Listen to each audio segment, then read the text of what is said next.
Salam əziz və dəyərli şagirdlər. Ümumi sınaq üçün izahına başlayaq. Deməli, birinci sualımızda bizə deyir ki, CV-də AB toxunan bucaq C 100 dərəcədir, ABC 45 dərəcə. CD qövsünün dərəcə ölçüsünü tapın. CD qövsü bizdə bu hissədir. Deməli, biz bu hissəni tapmaq üçün əvvəla nə etməliyik? Baxırıq ki, 100 dərəcəli bucağın söykəndiyi qövs haradır? Deməli, 100 dərəcənin baxdığı qarşı qövsə baxırıq ki, B-dən D-yə qədər olan hissəni tutur. 100 dərəcə daxili çəkilmiş bucaqdır, çünki təpə nöqtəsi CV-nin üzərindədir. Daxili çəkilmiş bucaq 100-dürsə, söykəndiyi qövs onun 2 qatına bərabər olur. Olur 200 dərəcə. Sonra gəlirik bura. 45 dərəcəli bucağın baxdığı qövs isə, yəni bu bucağın baxdığı qövs isə B-dən C-yə kimidir. Bunu da göynə göstərək. B-dən C-yə kimi olan hissədir.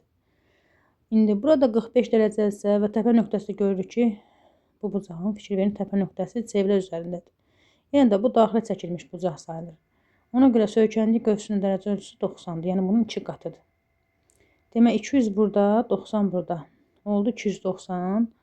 Burada bir x yazsaq, bilirik ki, tam çevrəmiz 360 dərəcədir.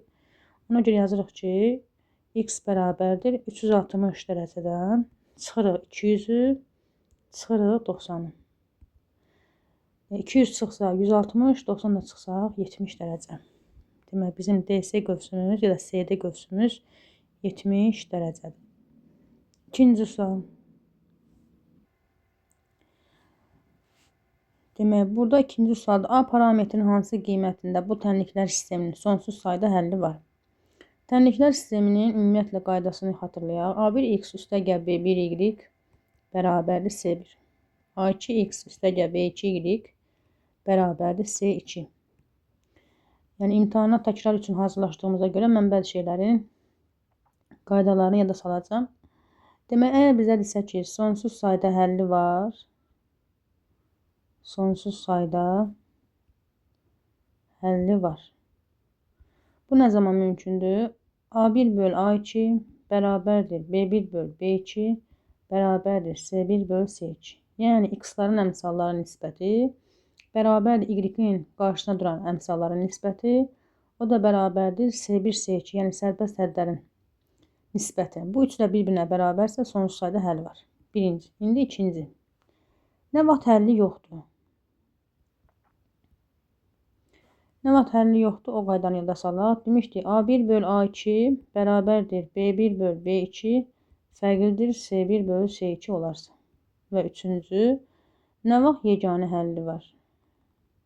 Yeganə həldə yeganə şərt olandır, yəni bir şərti var. O da A1 böl A2 fərqlidir B1 böl B2. Yəni 2 bərabərlik yox.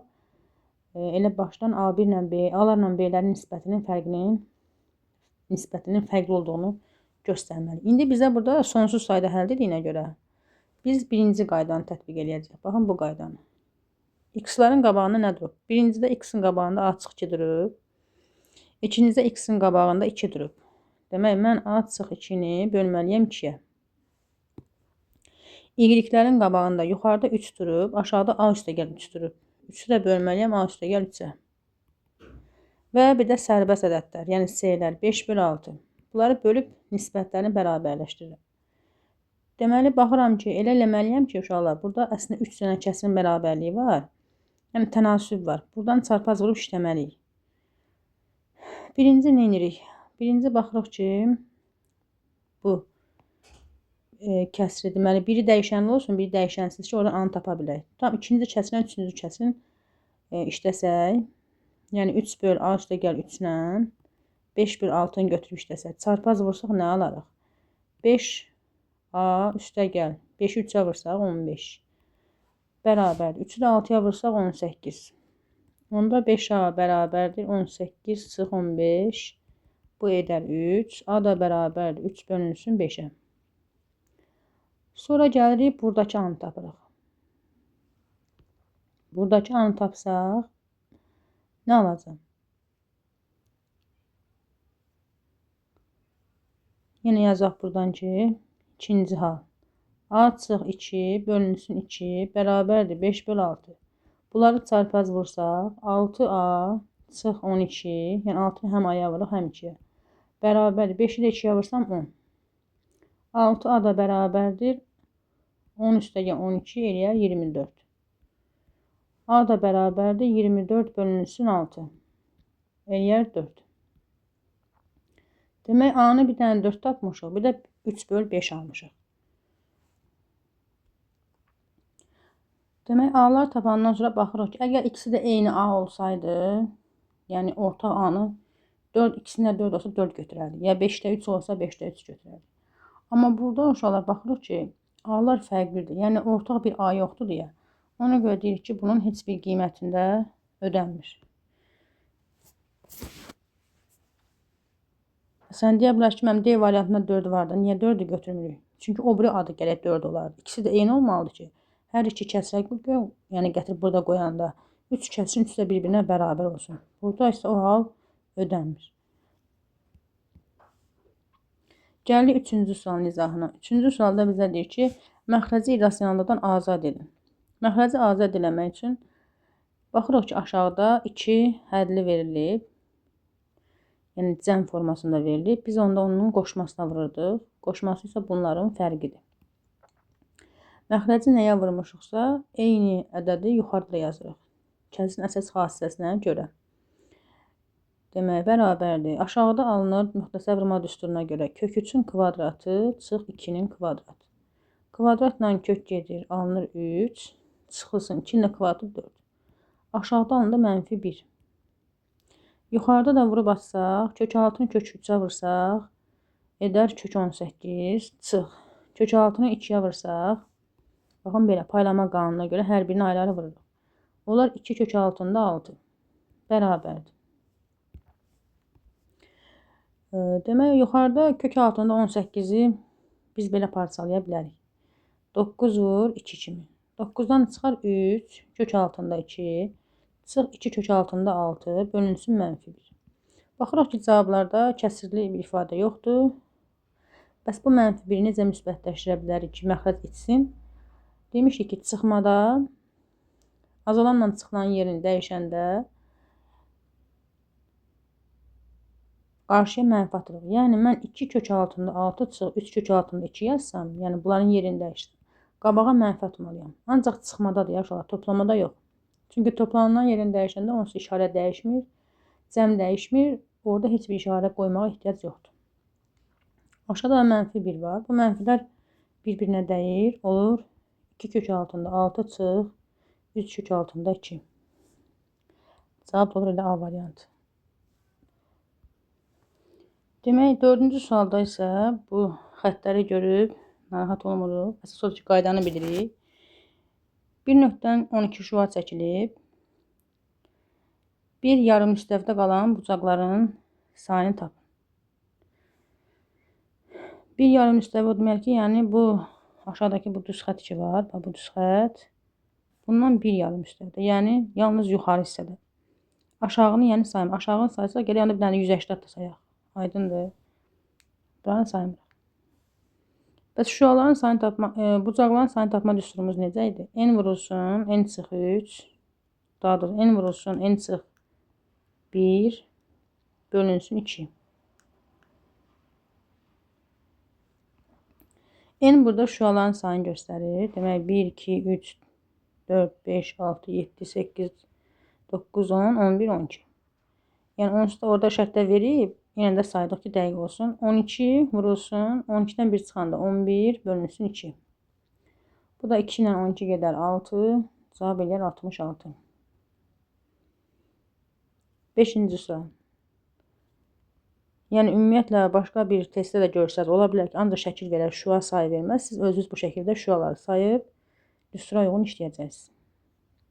Bu bərabərsizliyi həll edin. 4x üstəgə 11 bölünsün 3 çıx kök 6-da 11 böyüdür 0-dan. Demək, bərabərsizlik həll edəndə kəsir bərabərsizlik. Birinci məxrəcə baxırıq ki, orada dəyişən var ya yox. İndi bizim məxrəcimizdə dəyişən yoxdur.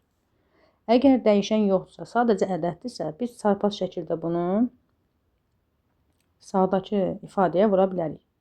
Yox, əgər dəyişən olsa, vurmaq olmaz. Yadımızda qalsın. Bu bir. İkinci, biz sağdakı ədədi soldakı ədədə vuranda əsas belə yazaq. Əsas soldakı ədədin işarəsinə baxın. Ədədin nəyinə baxırıq? İşarəsinə. Soldakı yazmışam, əslində belə deyək də, yəni x-in tərəfdaşı olan, yəni x tərəfdə olan ədəd bizə maraqlıdır. Burada duran ədədə baxırıq ki, mənfidir ya müsbətdir. İşarəsinə belə yazaq. Bax. Nə deməkdir bunun mənası? Birinci 3 sıx kök altında 11-in işarəsini təyin edir. 3 sıx kök altında 11. 3-ü kökün altına salsaq, kök altında 9 deməkdir. Çıxırıq kök altında 11-i. Kökləri çıxmaq olmur. Bizə sadəcə burada işarə lazımdır. Mənfidir ya müsbətdir. Kiçik ədəddən böyük ədəd çıxanda işarə olur mənfi. Deməli, mən 0-ı necə ədədə vururam? Daha doğrusu belə eləyək. Oxun üzünü belə qoyaq. Yazıram 4x üstəgə 11. 0-ı mənfi ədədə vurduğuma görə işarəni dəyişirik. Yəni, bərabərsin işarəsi yalnız mənfi ədədə vurulanda və bölündə dəyişilir. Və sağda da yazırıq 0-ı nəyə vursaq, cavab nə olacaq onsuz da uşaqlar? 0. Burada olur belə. 4x kiçikdir. 11 sağa keçir. Mənfi 11. X də kiçikdir. Mənfi 11-i bölürük 4-ə. Bu da mənfi 2 tam 4-də 3. Yəni x kiçikdir. Mənfi 2 tam 4-də 3-dən. Kiçik də deyəndə hara gedirik? Kiçildirik. Yəni üzü mənfi sonsuzluğa doğru. Mənfi sonsuzluqdan mənfi 2 tam 4-də 3-ə qədər. Cavabımız olur D variantı. 6-cı sual. Funksiyanın təpə nöqtəsinin koordinatlarını tapın. Təpə nöqtənin koordinatlarının ümumi düsturu budur. A vurulsun. X çıx m-in kvadratı üstə gəlin. Əgər kvadrat tənliyi bu şəkildə verilərsə, təpə nöqtəni tapmaq üçün elə nə yazırıq? M-i. Burada əsas fikir verəcəyimiz nüans odur ki, mötərizədə m-in qabağında işarə nədir? Mənfi. Biz amma mötərizədə müsbət m yazmışıq. Yəni, mötərizədə duran ədədin, o sərbəst ədədin əksini yazırıq. Mənfimizdə müsbət m yazmışam, görürsünüz. N-də isə mötərizədən sonraki ədəd. Onu isə olduğu kimi. İndi burada baxaq, mötərizənin içində görürük. Mənfi 1. Bunun əksini götürəcəm. Müsbət 1. Mötərizədən sonraki ədəd nədir? Müsbət 7. Bunu isə olduğu kimi. 1, 7. Cavabımız olur A variantı. Yəni, burada bəzi uşaqlar vururlar, açırlar, gedirlər təpə nöqtənin koordinatları ilə işləyirlər. Qoy burada yazaq. İkinci hal.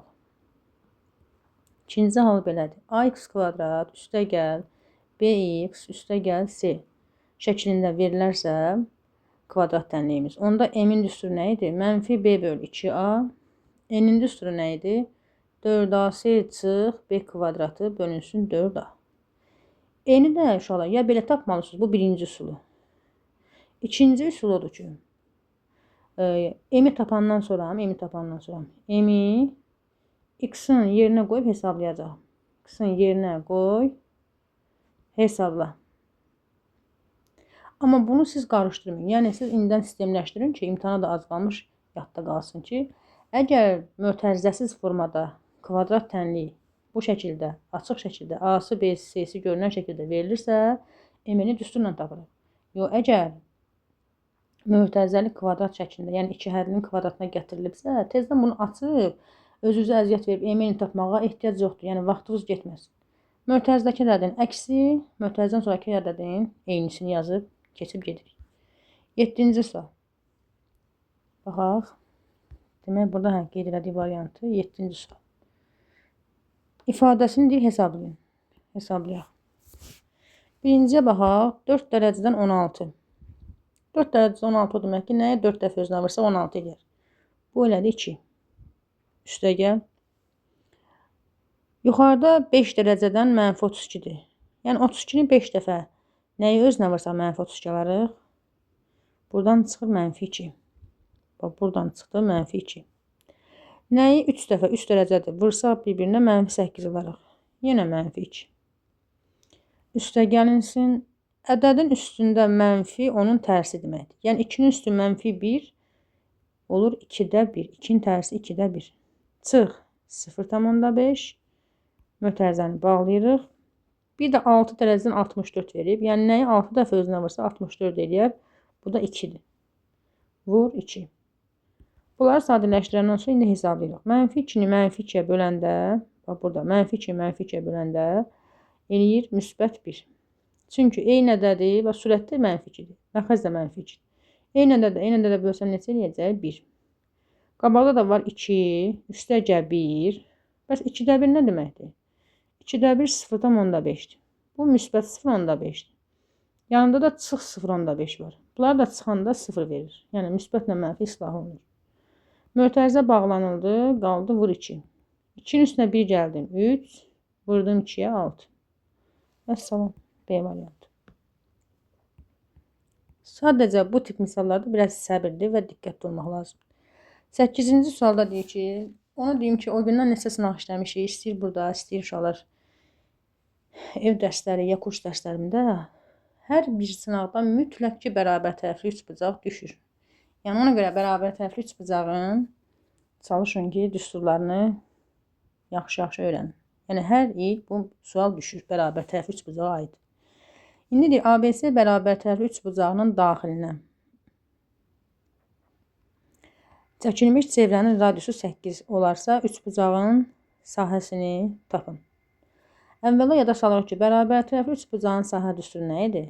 A kvadratı kök 3 bölünsün 4. Yəni məşhur düstur. Bizə də radius verib, düzdür? Radius neçə verilib? 8. Mənə isə sahəni tapmaq üçün görürəm ki, A lazımdır. Ona görə də gedib A-nı tapa bilərəm. A-nı tapmaq üçün düsturumuz var. R-in düsturu nə idi? A kök 3 bölünsün 6. Buradan A-nı tapaq. 8-i 6-ya çarpaz vursaq, A kök 3 bərabərdir. 8-i 6-ya vururuq 48. A da bərabərdir 48 bölünsün kök 3. 48-i, yəni köklüyə bölməyin asan qaydası budur. 48-i 3-ə bölürük 16. Yanında bir də həmin kökdən qoyuruq 16 kök 3. Və gətirib bunu həmin sahə düsturunda yerinə qoyuruq. S bərabərdir 16 kök 3-ün, yəni A-nın kvadratı vur, yanında kök 3 var, bölünsün 4. Burada 16-nın kvadratı eləyəcək 256.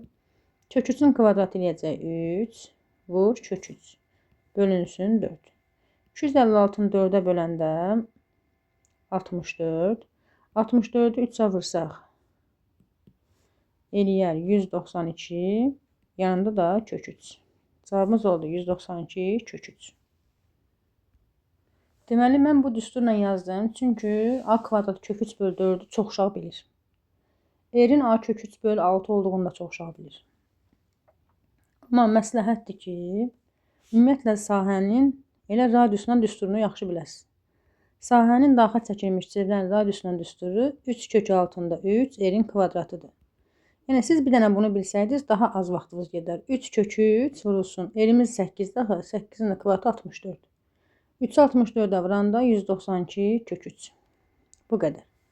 İndi mən istəyirəm burada qeyd edeyim. Bərabər tərəfli 3 bucağın böyük R-lə də yazaq bura əlavə. Deməli, S-in düsturlarını qeyd etmək istəyirəm. Əgər tərəfi verirsə A kvadratı kök 3 bölü 4. Əgər H-la versə H kvadratı kök 3 bölü 3. Əgər böyük R-lə versə 3 kök 3 R kvadratı bölünsün 4. Əgər kiçik R-lə 4, bəli, bir də kiçik ilə 3 kök altında 3-ün vurulsun R-in kvadratı. Bax, bunları bilsəz, tərəf verirsə, sahəni soruşsa, ya sahə verib tərəfi soruşsa fərq eləmir. Tərəf verib sahəni soruşsa birinci düstur. Hündürlüyü verib sahəni soruşsa ikinci. Böyük R, yəni xarici çəkilmiş çevrənin radiusunu versə bu düstur, daxil çəkilmiş çevrənin radiusunu versə isə bu düstur. Yəni bunu da bu şəkildə öyrənə bilərsiniz. Və tətbiq edəndə sizə rahat olar. İmtahanda daha az vaxtınız gedər. Yaxşı. Bir də mən istəyirəm ki, bu düsturları təkrarlayaq. Median, bərabər tərəfli hündürlük, tənbülən. Üçü də A kök 3 bölünsün 2 düsturuna hesablanır. Böyük yerimiz A kök 3 bölünsün 3 düsturu ilə. Kiçik yerimiz A kök 3 bölünsün 6 düsturu ilə. Belə ona görə yazdım ki, surətləri ən azından fərqli olmasın. Surətlər baxın eynidir. A kök 3, A kök 3, A kök 3. Bir dənə fərqli olan nədir? Onların məxrəcləridir. Məsələn, böyük erdə 3-dür, balaca erdə 6-dır. Çünki balaca er özü də uşaqlar yadda saxlayın ki, 3 bərabər tərəfdir. Böyük erin yarısıdır. Məxrəci də 2-yə vuranda 6 olur. Ona görə yaranır. Median hündürlükdən böləndəki A kök 3/2-dir. Yəni hansını versələr, bu düsturlar sizə mütləq lazım olacaq. Bərabərtəli tutanı isə çox dayandıq. Keçək 9-a. X vur Y çıx 20 bərabər 22 olarsa, X və Y aşağıdakıdan hansı olar? Onu yazaq da. X vur Y tapaq buradan. Bu mənfi 20-ni ataq sağ tərəfə. Olsun 22 üstəgə 20. Bu da eləyir bizdə 42. Və gəlirik ki 42 almaq üçün. Və burada mötərizə bir şey fikir verin. Deyir, X və Y bir rəqəmlidir. Yəni bir rəqəmli də olmalıdır. Onda A-nı atırıq 2 rəqəmlidir. B-ni atırıq 2 rəqəmlidir. Bir dənə qalır nə? C. Çünki 6 vur 7 necə olmalıdır? 42. Cavab C-dir. Denlə də yeni atırıq. Əslində heç nə qədər misalı işləyə bilməsək də, elə şərti oxusaydıq ki, bir rəqəmlidir, 2 rəqəmləri atanda bir dənə C variantı qalır. Yəni bəzən belə ağıllı variantlardan istifadə edin. 10-cu. 2 oyun zəri eyni anda atılır. Üst üzə düşən xalların cəminin 7-dən kiçik olması ehtimalını tapın. 2 oyun zəri. Ümumiyyətlə 2 zər atılanda biz məxrəcə 36 yazırıq. Çünki demişik ki, qayda var. 1 zər olanda 6 hal var. 2 zər olanda 6-nın kvadratı 36 hal. 3 zər olsaydı 6-nın kubu 216 hal olardı.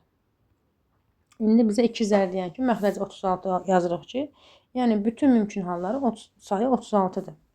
İndi yuxarıda isə uşaqlar sürətdə bizə verilən sualın cavabını qeyd etməliyik. Hansı şərti verib baxaq? Üst üzə düşən xalların, əsas budur. Xallar cəmi 7-dən kiçik olsun. Cəm 7-dən kiçik olsa, onda neçə ola bilər? Cəm 6 ola bilər. Sonra cəm 5 ola bilər. 4 ola bilər. 3 ola bilər. Bir də 2 ola bilər. Düzdür? Cəm 6 olması üçün hansı hallar var? Baxaq. Başlayaq birdən. 1, 5. 5, 1. 2, 4. 4, 2. Bir də 3 qoşa. İndi cəmin 5 olması. Yenə 1 ilə başlayalım. 1, 4. Tərsini yazırıq. 4, 1. 1, 2, 3. 3, 2. Başqa hal yox. Cəm 4 olması üçün yenə 1, 3. 3, 1. 2, 2. Başqa hal yoxdur. 3 olması üçün 1, 2. 2, 1. Başqa hal yoxdur. 2 olması üçün 1, 1. Demək 1, 2, 3, 4, 5, 6, 7, 8, 9, 10, 11, 12, 13, 14, 15 hal var. Deməli, mənim sualıma cavab verən, yəni cəm 7-dən kiçik olan 15 hal var. Buna da 3-ə ixtisar eləsək, qalır 12-də 5. Cavabımız olur C variantı. 11-ci sual. Maraqlı suallar buradadır. Görürsünüz, nə qəşəng suallar çıxmışlar. Yəni, bunları işlədikcə nə qədər eynisi düşməsə də, ən azından bunlara yaxın suallar düşəndə siz artıq onun öhdəsindən yaxşı gələcəksiniz. Ona görə bu sınaqları mütləq izləyin. Paylaşın ki, yoldaşlarınız, sinif yoldaşlarınız, 9-da oxuyan bütün şagirdlər görə bilsin, yararlana bilsin. Aşağıdakıdan hansı çox hədli deyil? Çox hədli deyil. İstəyir bir hədli olsun, istəyir çox hədli olsun uşaqlar. Biz bir dənə qayda bilməliyik. Əmsal olmalıdır. Yazaq buradan. Əmsal olmalıdır. Dəyişən olmalıdır. Əmsal daha doğrusu vur olmalıdır, dəyişən olmalıdır. Əmsalın yanına dəyişəni vururuq. Məsələn, nümunə göstərdim. 7 vur. Məsələn, dəyişən bir dənə A yazın. Və dəyişənin də qüvvəti natural qüvvət olmalıdır.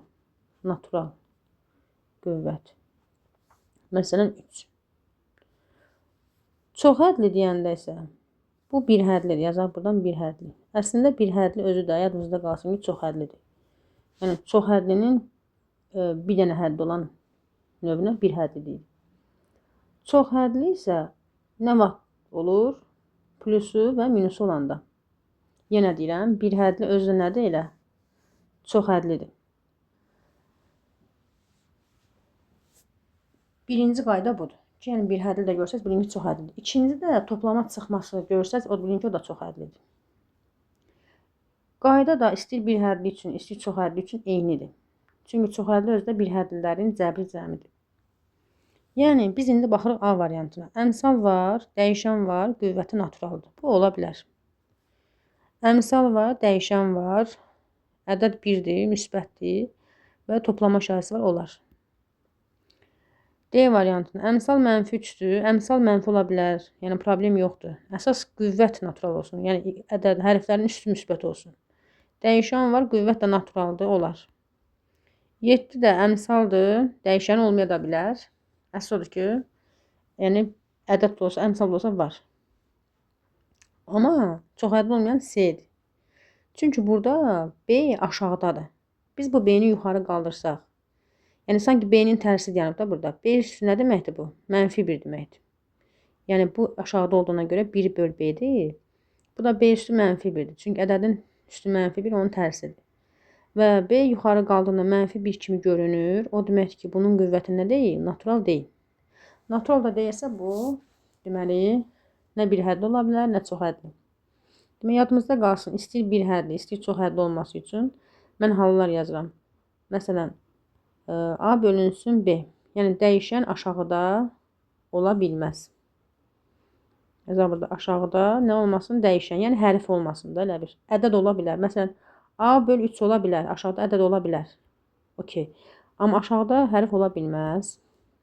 Sonra, məsələn, 3 yazdım. A-nın üstündə 10-luq kəsir ola bilməz. Baxın, 0.7. Axı, dediyi natural olmalıdır. Bu ola bilməz. Sonra, ədədin, dəyişənin üstündə mənfi ədəd ola bilməz. Çünki natural olmalıdır. Dəyişənin üstündə kəsir qüvvət, məsələn 3-də 2 ola bilməz. Dediyimiz kimi natural olmalıdır. Sonra dəyişən özü modulun içində ola bilməz. Dəyişən özü kökün içində ola bilməz. Aydındır uşaqlar. Bax, bunlara nəzər edin ki, deməli, dəyişən ola bilər ki, görsənlər aşağıda olmaz, amma üstünə baxın. 10-luq kəsir, mənfi ədəd, kəsirli ifadə ola bilməz. Dəyişən özü də modulun və kökün içində ola bilməz. Və bir də dediyim kimi, kəsirli formada görəndə onun məxrəcinə baxın. Məxrəc əgər ədəddirsə problem yoxdur. Əgər aşağıda dəyişən varsa, onda problem olur. Yəni, bu artıq çox hədli ilə bir hədlinin qaydasını biləndən sonra başa düşür ki, C çox hədli deyilmiş. 12-ci sual. M böl K böl M nisbətini tapın. Tapaq. Ümumiyyətlə, üçlü bərabərlik görəndə bunun asan yolu nədir? Bu M-i tapmaq üçün, uşaqlar, digər dəyişənlərin əmsallarını vururuq. Yəni, M bərabərdir 12-ci sualda. 4 ilə 5-in hasilinə. Elədir 20. N bərabərdir. Bu N bərabərdir. Digərlərinin, yəni 3 ilə 5-in hasilinə 15. K da onda nə olacaq?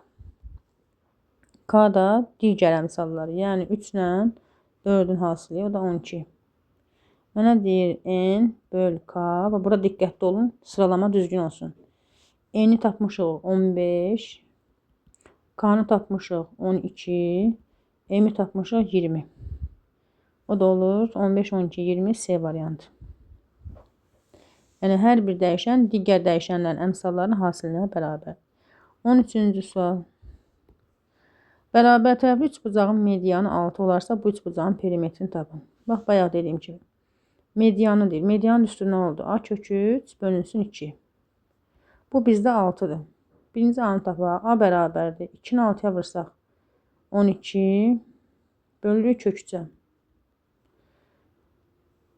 Kök 3-ə də bölmənin asan yolu 12-ni 3-ə böldük 4, yana da kök 3 qoyduq. Anı tapdıq və perimetri soruşur. Bərabər tərəfi 3 bucaqdırsa, 3'ü də eynidir. P də bərabərdir 3 aya. Yəni 3'ü vurmalıyam 4 kök altında 3'ə. O da edir 12 kök altında 3. Cavabımız olur A variantı. Keçirik 14-cü suala. Aşağıdakı variantlardan hansı yalnız C çoxluğuna aid olan elementlərdən ibarətdir? Yalnız C deyirsə uşaqlar. Yəni A ilə B-yə baxmırıq. Yalnız C bax bu hissədir. C-nin A-dan və B-dən kənarda qalan F və L hissələr. FL B variantı. Yəni burada A dairəsində atırıq, B dairəsində atırıq ki, yalnız C-yə aid olsun. Deyərsiniz, mənim K da C dairəsində var da, K təkcə C-yə aid deyil. Həm B-nindir, həm A-nındır. Olmaz. O üçünün də ortağıdır. 15-ci sual. Aşağıdakılardan hansı sabit funksiyadır? Sabit funksiyadır ki, o heç vaxt dəyişmir. Yəni, y bir ədədə bərabərdir. Hansısa bir sabitə. Y ədəd olan 3'dür.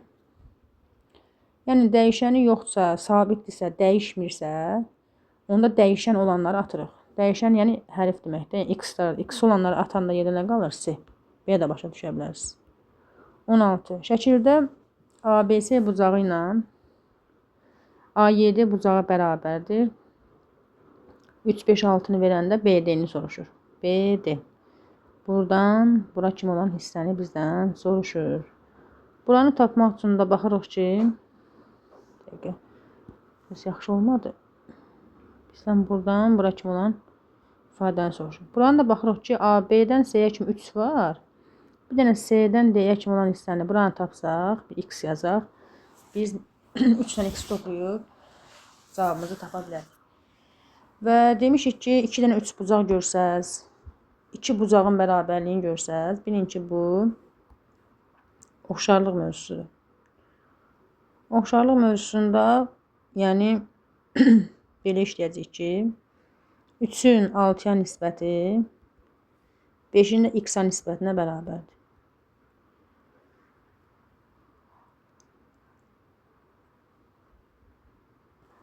Onda buradan X də bərabərdir. 6 vur 5 bölünsün 3.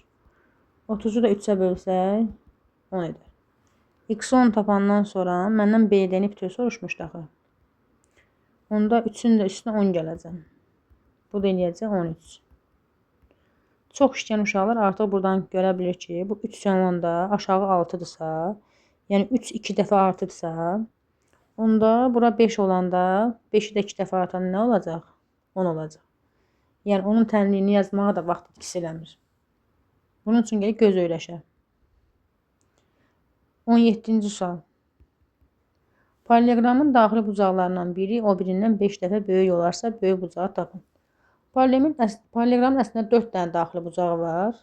Amma əsas bucaqlar deyəndə iti ilə körü nəzərdə tuturuq. Yəni bura alfa olsun. Ta ki bura alfa olsun, fərqi yoxdur əslində.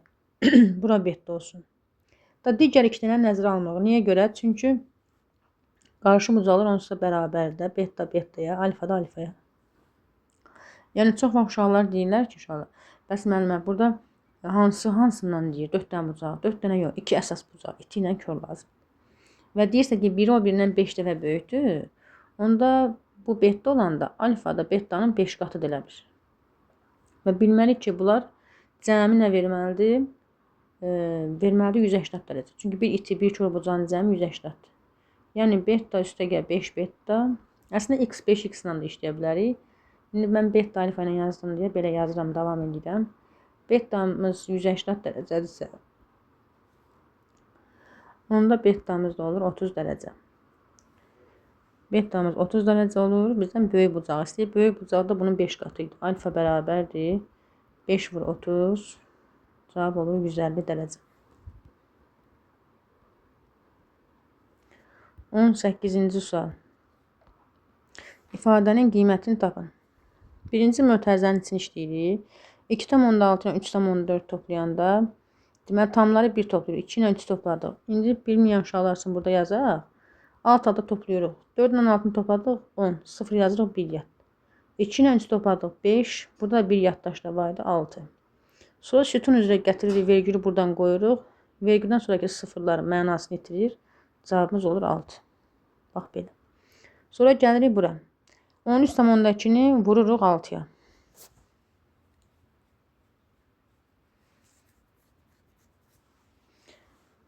13 tam. Yəni bu əslində hesablamamızı öyrənmək üçün olan bir misaldır. Bura 6-ya. 6-nı 2-yə vurduq 12. 2 yazırıq 1 yadda. 6-nı vurduq 3-ə. 18. Burada 1 yaddaşım da var idi 19. 9 yazıram yenə 1 yadda. 6-nı 1-ə vurdum. 6 üstünə 1 gəlsəm 7. Vergüldən sonra neçə rəqəm var? 1. Ona görə burada vergül ilə qoymalıyam ki, yenə də 1 rəqəm qalsın. Buradan aldım 79,2 yaddaşda saxlayaq. Keçək bu bir misala. 1-dən 20-də 19 çıxıram. 1-dən 20-də 19 çıxanda necə çıxılır? 1 özü digər kəsrin məxrəcinə uyğun yazırıq ki, 20-də 20. Məxrəcimiz 5 olsa 5-də 5, 4 olsa 4-də 4. Yəni məxrəcə uyğun ədədi yazırsan, surətə də eynisini yazırsan ki, 20-ni 20-yə böləndə həmin bu 1 ala biləsən. Yəni 1 deyəndə 20-də 20, çıx 20-də 19 kimi yazırıq.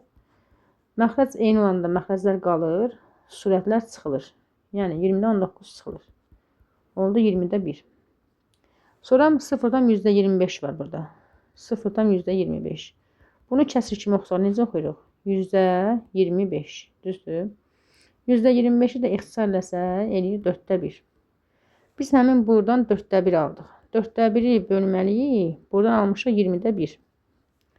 Yazaq 4-də 1 bölünsün 20-də 1. Bölmə zamanı birinci kəsir olduğu kimi qalır. İkinci kəsir tərsinə çevrilir. Yəni 1-də 20 olur. 20 ilə də 4 gedir. Yuxarıda qalır 5. Aşağıda 1-liyi yazmırıq. Aldıq 5. Deməli bu bölmədən nəticədə olaraq 5 almışıq. Əvvəlki ifadədən deməli buradan aldıq. Bax buradan aldıq. Bayaq hesablamışdıq. 79,2. Buradan da aldıq 5. Ortada da çıxma işarəsi var.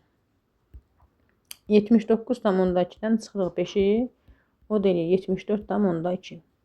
Yəni burada düşünməli bir şey yoxdur. Sadəcə sanki sizdən əməllər sırasını yerinə yetirməyinizi istəyir. Bu qədər. Neçə əməl yerinə yetirdi? Birinci mötərizəni elədik. Sonra 13,2-yə vurduq 2 əməl. Demək, birinci vurmanı yerinə yetirdik. Daha sonra toplamanı yerinə yetirdik. İkinci vurmanı yerinə yetirdik. Üçüncü digər mötərizəni yerinə yetirdik. Dördüncü %25-i kəsrə çevirdik. Beşinci əməl bölməni yerinə yetirdik və 6-cı əməl çıxmanı yerinə yetirdik. Görürsünüz nə qədər əməl var maşallah. 19-cu sual. Əslində bu tip misalları işləməkdə, yəni bu sınavda verməkdə məqsəd odur ki, burada görün nə qədər misallar təkrarlanmış oldunuz. Onluq kəsirin toplanması, vurulması, kəsirlərin çıxılması, bölünməsi və onluq kəsirdən tam ədədin çıxılması. Yəni bir neçə kəsrə aid olan qaydalar təkrarlanmış oldu. Yəni məqsəd odur ki, siz bunları təkrarlayasınız. 19-da deyir, xətti tənliyin sonsuz sayda həlli var. Əvvəla xətti tənliyimizi də salaq. AX bərabərdir 5 şəklində olanda. Bu necə xətti tənlik? Xətti tənlik. Əslində belə yazılır uşaqlar. AX üstə gəlinsin B bərabər 0 şəklində. Amma praktik yol, yəni testlərdə işləməyin yolu üçün belə deyirik ki, AX bərabərdir B. Yəni bunu belə başa düşək ki, X olanları sola yığırıq, X-siz olanları sağa. Yazıram buradan X-lı, bu isə X-siz olanlar. Yəni öz sözlərimizdən başa düşün ki, nə demək istəyirik. İndi bunun da 3 dənə qaydası var. Birinci olaraq xatırlayaq. Əgər A da 0, B də 0, yəni X-in olan əmsal da 0, sağdakı ədəd də 0-dırsa, sonsuz sayda həlli var. Sonsuz sayda həll var. Yox, əgər A 0-a bərabərdir, B 0-dan fərqlidirsə, həlli yoxdur.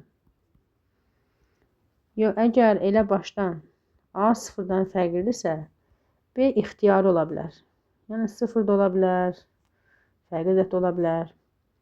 Əsas ki, A sıfırdan fərqlidir. Onda deyəcəyik ki, yeganə həlli var. Əslində bayaqki tənliklər sisteminə oxşayır. Fikir verin. 2 bərabərlik varsa sonsuz sayda, biri bərabər, biri fərqlidirsə həlli yoxdur. ilə başdan fərqlidirsə, deyəcək ki, yeganə həlli var.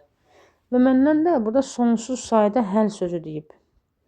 Onda x-ə nəyə bərabər olmalıdır? Sıfıra. Nəyin x-ə sıfır olmalıdır? Yəni x-in əmsalı ilə sərbəst həddir. İndi gəlin baxaq görək bizim misalda x-lar soldadır ya yox. Baxırıq. Bir dənə x burada var. Bir dənə x burada var. Yəni bu şəkildə dağınıq verilən tənliyi siz əvvəlcə sadələşdirib standart şəklə gətirməlisiniz. 2x-i, yəni x-ları sola atırıq, ədədləri sağa atırıq. Bu fikirlə işləsəz, misallarımız alınacaq. Onda yazıram ax çıx 2x, çünki müsbət idi, keçdi sola, mənfiləşdi. Sağda isə mənfi b, 7 də sağa gəlir, mənfiləşir, çıx 7 olur. Bundan sonra x sağdırıq mötərizə xaricinə qalır a çıx 2. Sağda isə mənfi b, çıx 7 kimi də qalır. İndi x-in qabağında gördüyüm ifadə bu da 0 olmalıdır. Sağda duran x-siz ifadədə nə olmalıdır? 0 olmalıdır. Sanki bu elə bilin uşaqlar. Bax, tənin necə oldu? Ax bərabərdir b, düzdür. X-in qabağında duran bu a-dır. Bu elə bir sanki a-nın yerindədir. Bu mənfi b çıx 7 isə sanki b-nin yerindədir. Yəni siz belə başa düşün ki, a-b-ni atın kənara, o lazım deyil. Siz belə başa düşürsünüz. X-ları sola yığıram, x-ları sağa yığıram. X-i çıxardandan sonra x-in yanında duran mötərizədə 0 olmalıdır. Sağda duran ifadə də 0 olmalıdır. İndi baxaq görək nə alınacaq. A çıx 2 0 olarsa A da nəyə bərabər olur? Müsbət 2-yə. Mənfi B çıx 7 bərabər 0 olarsa mənfi B-ni sağa atsaq müsbət B, mənfi 7 də yerində qalır. A-sı 2, B-si mənfi 7 və bunların cəmini soruşur. A üstə gəl B bərabər mənfi 7 üstə gəl 2. O da bizə verir mənfi 5. İşarələr fərqli olanda böyükdən kiçik çıxırıq və böyüyün işarəsini yazırıq. Gəlirik 10-cu sual. Daha 20-ci sual. O nə idi? Tili 5 olan kubun tam səthinin sahəsini tap. Kubun bütün tilləri bərabərdir. Tam deyəndə hamısını istəyir. Biz də bilirik ki, onun 6 dənə üzü var. Ona görə 6 kvadrat yazırıq. Tam səthin sahəsi. 6 vurulsun. A-mız da 5 verib. 5-i kvadratda yüksəldir. 6 vur 25. O da eləyir 150. 21. Daxili bucağı xarici bucağından 4 dəfə böyük olan düzgün çoxbucağının tərəflərinin sayını tap. Daxili bucaqla xarici bucaq eşitdir. Bunların cəminə verməlidir 180. Yazaq. Daxili üstə gəl xarici bucağın cəmi verməlidir 180 dərəcə. Deyirsə ki, daxili xaricdən 4 dəfə böyükdür. Yazaq buradan daxili qısa-qısa xarici.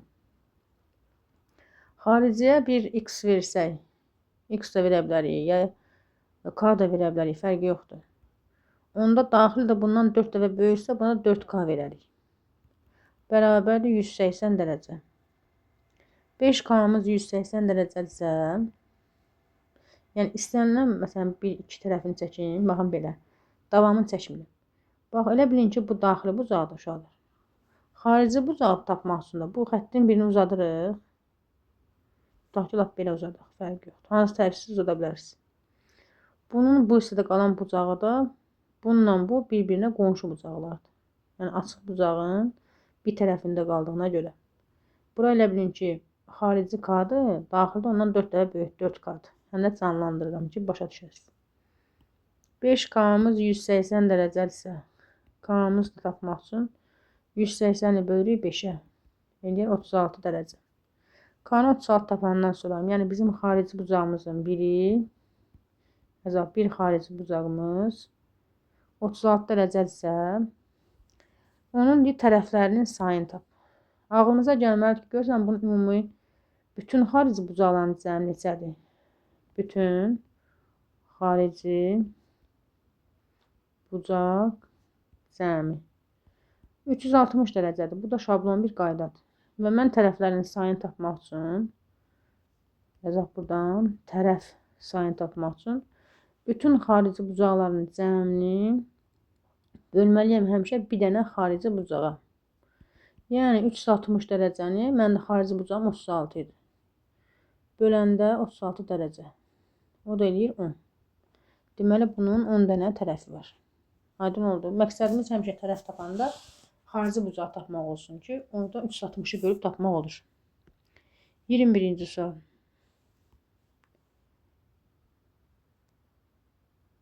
Tamam uşaq, burada mən bir dəqiqə cavabı yazmamışam deyə yerini səhv qoydum. Bura 150 tapmışdıq bayaq. Bura 10 tapmışıq. Onda biz artıq 22-ci sualdayıq.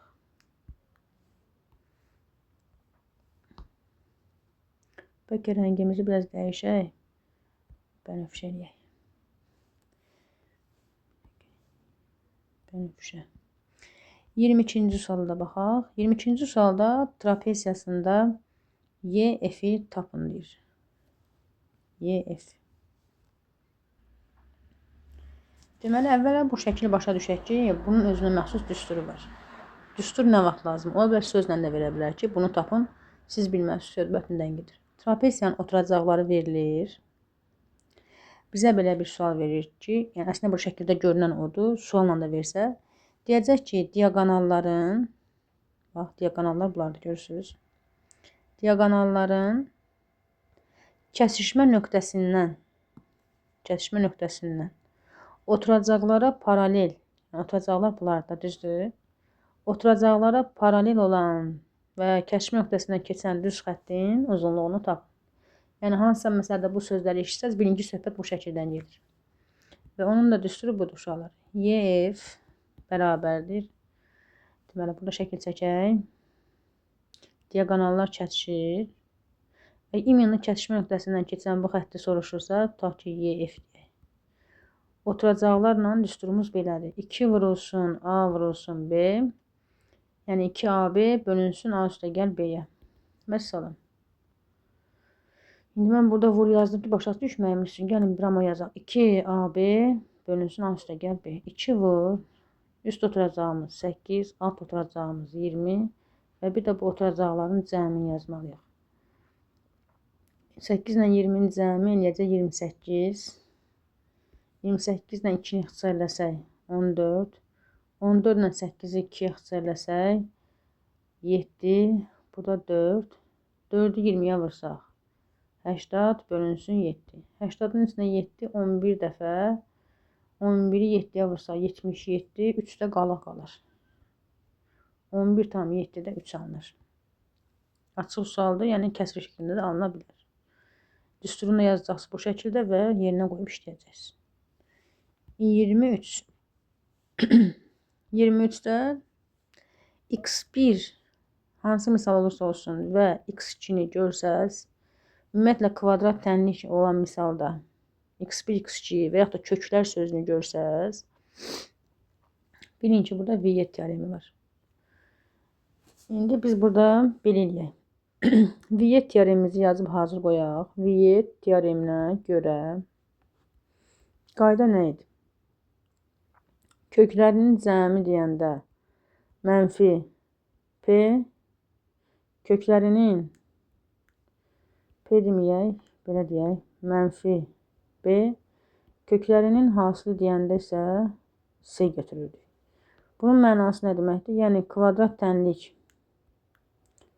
x kvadrat üstə gəl bx üstə gəl C şəklində verilirsə, kvadratın qabağında işarə ədəd 1 olmalıdır. Yəni çevrilmiş kvadrat tənlik isə x-in əmsalı B isə əksini götürürük cəm olaraq, hasılı isə sərbəst əddə bərabərləşdirir C.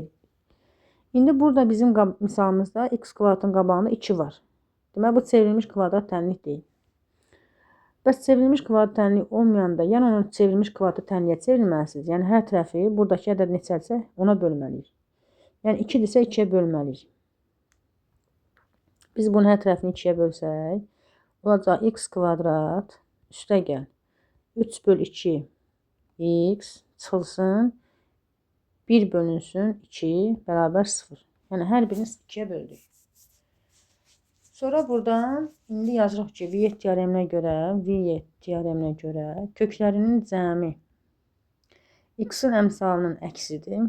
X-in əmsalında 2-də 3 isə müsbətdir, amma biz nə yazmalıyıq? -2-də 3. Hasili isə sərbəstdir, yəni -2-də 1-ə bərabərdir. Burada işarəni dəyişmir, ancaq cəm olanda işarəni dəyişir. Bunları deyərsiniz ki, mən fikirləşə bilmərəm, axı, ədəd kəsirdir. Bunun fikirləşməyə ehtiyac yoxdur. Biz sadəcə gedirik, baxaq görək ki, bizdə misalın bu hissəsindən nə soruşur? X2 böl X1, üstəgəl X1 böl X2-ni soruşur. Siz əvvəla kəsirlər görsəz, bunları ortaq məxərcə gətirəcəksiniz. Ortaq məxərcə gətirməyin də yollarından biri onları vurmaqdır. X1 vur X2. Sonra X2-ni çarpaz olaraq birinci kəsirin üzərində, X1 isə ikinci kəsirin üzərində yazırıq. Və bunları vuranda X2-nin kvadratı üstəgəl X1-in kvadratı. Yuxarıda kvadratlar cəmi aldıq, bir də aşağıda hasil aldıq. Hasilin yerinə yuxarı tapmışıq da, -2-də 1 qoyuruq. Baxın burada. Bəs kvadratlar cəmi yerinə qoyuruq. Belə bir düsturumuz var. Çıxarma düsturumuz. X1-in kvadratına X2-in kvadratının cəmi bərabərdir.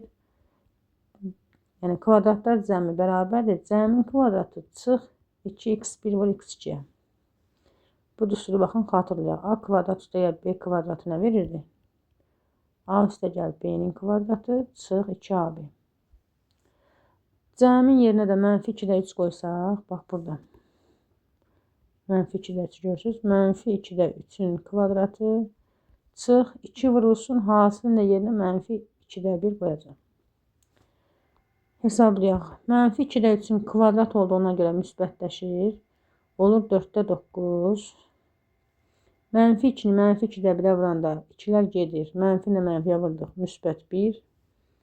Aşağıda da -2-də 1. İndi yuxarıda 4-də 9 üstə gəlinsin. 1-i də belə göstərir. Məxrəcə uyğun. 4-də 4 kimi. Aşağıda da -2-də 1 hələ yazaq. Bu bizə verir 4-də 13. Vur yazıb aşağıdakı kəsiri tərsinə çeviririk. -1-də 2.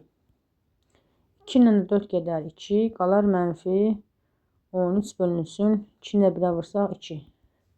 Cavab oldu -6,5. Biraz uzun uzadı getdi. Yəni burada Viet teoremi həm də nöqtəsəl vurma düsturundan istifadə olundu. Ona görə belə vaxtımız aldı. Amma bilən uşaq elə bir dəfəlik nə yazır? Bu kəsirləri yazan kimi düsturu bilir və Viet teoreminə görə cəm və hasilin olduğunu görə bilir. Onun üçün də gələk vərdiş yaransın. İndi biz izah edirik deyə biraz yavaş-yavaş işləyib gedirik. Ona görə vaxtımız gedir. 24-də baxaq. N daxildir N-ə, yəni natural ədəddir N-imiz, müsbət ədəddir. N 4-dən kiçikdir. 4-dən kiçik onda nə ola bilər? 3, 2, 1.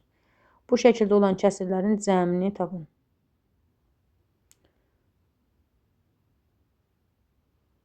İndi biz 3 qoysaq nə olacaq? 3 çıx 1 böl 3. Anılacaq 3-də 2. 2 qoysaq 2 çıx 1 bölünsün 2. 2-də 1. 1 qoysaq 1 çıx 1 bölünsün 1. 0 bölünsün 1 də bizə 0 verəcək.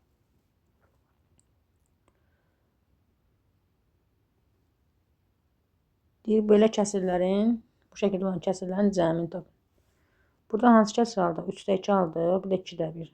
0 heç də, yəni 0 heç bir şey dəyişmir. Buranın cəmini tapın. 3-də 2 ilə 2-də 1-in cəmini toplayarıq. Ortaq məxrəc 6 gətirərik. 2-ni çarpaz bura, 3-də çarpaz birinci kəsirin üstünə yazırıq. 2 vur 2, 4. Üstə gəl, 3 vur 1, 3. Cavabımız oldu 6-da 7. Buradan da alınır 1 tam 6-da 7-dən 6 çıxanda 1. 1 tam 6-da 1. Və 25-ci sual.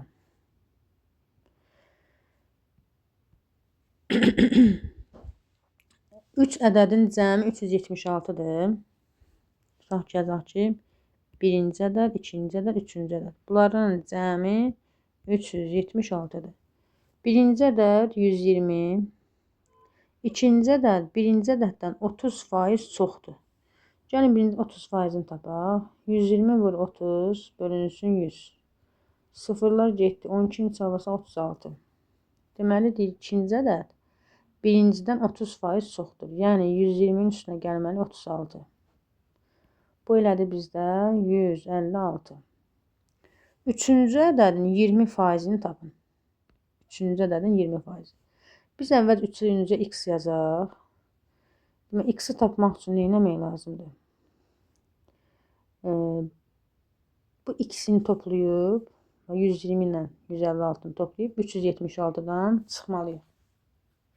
Ya da istəyirsiniz belə də eləyə bilərsiniz. Deyirsiniz ki, bu birinci, ikinci və üçüncü ədədin cəmi 376 verir.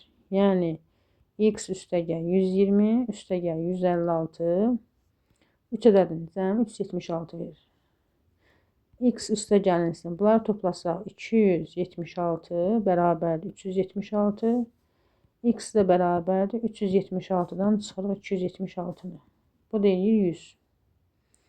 X-i 100 tapandan sonra, yəni üçüncü ədədim 100 imiş. Bunun da 20%-ni tapın. Ədədin də faizini tapmaq üçün ədədi faiz göstərdə vurub 100-ə bölür. 100-lər getdi, qaldı 20. Cavabımız oldu 20. Bu qədər uşaqlar. Ümid edirəm ki, bugün nələrsə öyrənə bildik. Sağ olun, salamat qalın.